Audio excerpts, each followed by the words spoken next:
সীমাহীন বাড়াবাড়ির স্টেটমেন্ট এটা, মানে সমস্ত সীমা অতিক্রম করে বাড়াবাড়ি স্টেটমেন্ট। এক কথা বলছেন, তারপরের দিন আর কথা বলছেন, তারপরের দিন আরেকজন শেখাচ্ছে আর কথা বলছেন।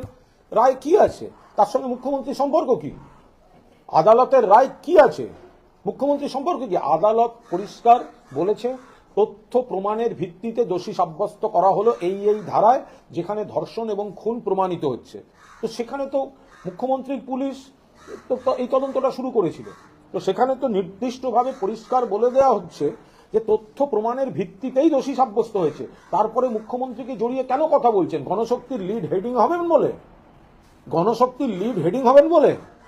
আজকে দেখুন, গণশক্তির লিড হেডিং অভয়ার বাবা মা, একমাত্র ভরসা এখন অভয়ার বাবা মাকে দিয়ে যদি সিপিএম যেগুলো বলছে সেগুলো তো বলা বিশ্বাসযোগ্যতা হারাচ্ছে।